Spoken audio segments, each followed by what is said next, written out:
So, this episode is gonna be all about induction, which is the opposite of deduction. Again, from this book called, if you can see it, The Six Secrets of Intelligence by Greg Adams. Um, yeah, it's a very good book. But just very briefly to mention, deduction was that you go from a rule like, what's it, like all pink flowers are poisonous, and you put that on examples. So let's say you say like all pink flowers are poisonous, and then this flower is pink, therefore this flower is poisonous. That's basically deduction, very briefly. Go ahead and watch my previous episode to know some deduction entirely. But induction, on the other hand, is basically the opposite. So instead of going from a rule to the example, you go from examples or an example to the rule. So let's say you eat a red mushroom, right? You eat it and you kind of get a little bit sick. So this is sort of an example that Adams, or I think Craig, gives in his book. So you eat a red mushroom and you kind of get a little bit sick, right? And then you assume for the rest of your life that every red mushroom is sort of poisonous, right? It's kind of like it kind of gives you a little bit of a sickness, like a little bit sick, right? Maybe like headache, for example. And then for the rest of your life, you never eat any red mushroom ever again, right? Which is technically very nice for survival reasons, because then you have no chance of getting poisoned again. But you also eat no properly heated, or like, what's it, like mated steak beforehand, and that's actually what made you sick. But you kept on eating the no cleanly prepared steak. You see?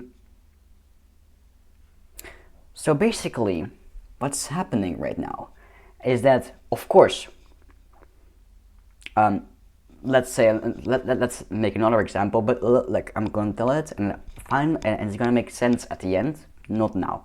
So let's say there's a thunderstorm, right? There's a thunderstorm, and then because there's a thunderstorm, there's no black, thunder, sorry. Mixing languages. So because there is thunder, there is lightning. So because there's thunder, there's lightning. But because there's lightning, there's probably also thunder too, right? But try and do this exact same thing where if A, then B, right? So let's say if it rains, then the street is wet, right? That's correct, right? So A is the rain, and then B is the street is wet. Now, do then the same thing you did with the previous example. Okay, B. So this the street is wet. Therefore, you're making a rule because of therefore it has rained beforehand, right? Therefore it has rained.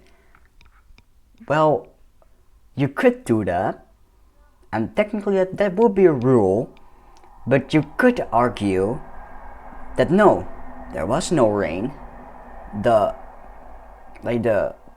some weird guy shoot it with like water pistols all over the street for like an entire kilometer, and that made it wet.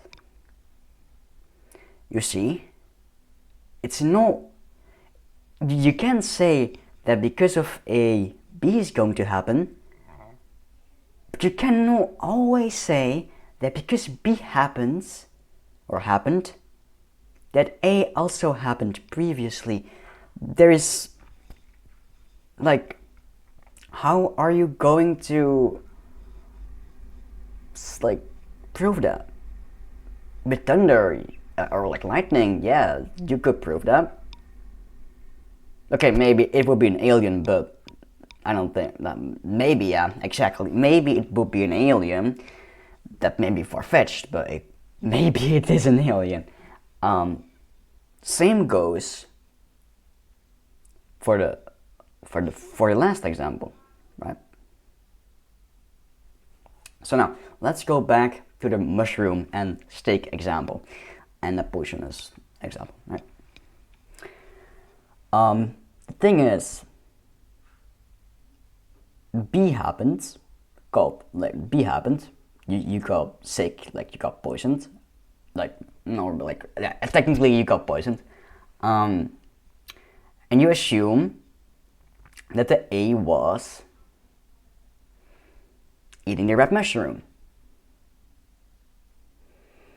But how do you know that? Like, how do you know?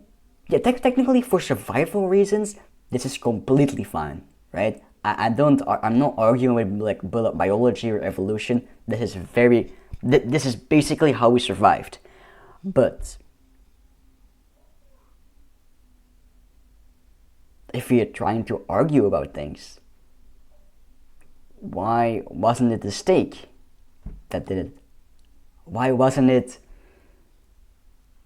the guy who spit on the mushroom when you were walking, when you were walking to the mushroom? Why wasn't it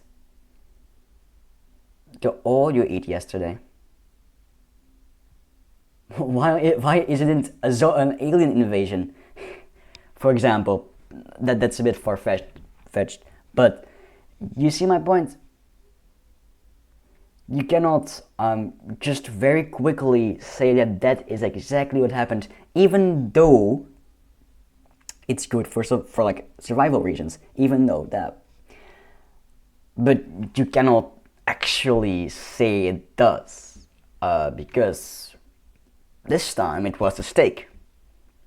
But how could you argue that it was a steak? How could you? Well, then you're going to make a proper induction.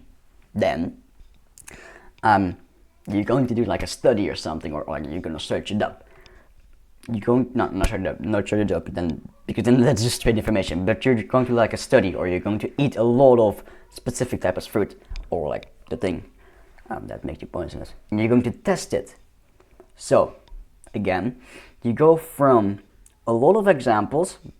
In worst case scenario, it's just going to be one, or even a flawed one, so one that is not even correct, or like doesn't even make sense, I should rather say, to a rule. So technically, the quantity of the examples you have, and better also the quality of the examples you have, how more surely you are to make the rule, right? To make the rule an actual rule you can implement in your arguments. Because if you're just going to assume stuff with like one example, yes, that's fine, you're going to survive. But how are you going to argue about it? Yeah, yes, you could say to your friend, no, red mushrooms cause headaches. They might not eat the red mushroom and therefore not get a headache, but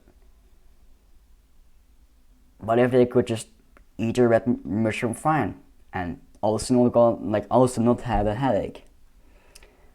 You know stuff. You know it. Like, if you done a study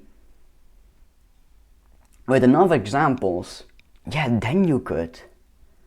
But how are you going to actually make that assumption? So, I'll repeat it again. In like you have two things that are connected, as you see, but as at like the at the explaining, like it literally explaining it, but like A's and B's, it doesn't really seem connected, but you got it. So you go from examples to a rule, and examples are formed, and the connection in between them basically is an event. So if A then B, or if A then B and C, or if A and B then C, for example. So that's called an event, and then you can make rules out of them, and like if you get an example and then the event matches up with the rule and you have enough events and enough examples, then yes, the rule could be true. But technically it doesn't have to be. Technically you still don't have enough evidence, technically, but you mostly have, right, if you got like tested a dozen people, but technically you do not have tested every single human, and every single human of the past, and every single human of the future. But mostly it's alright with like a couple of 100, or maybe like even like tens of people, right? It mostly like it's true, but you cannot make just assumptions out of nowhere. You gotta think about them very like deeply.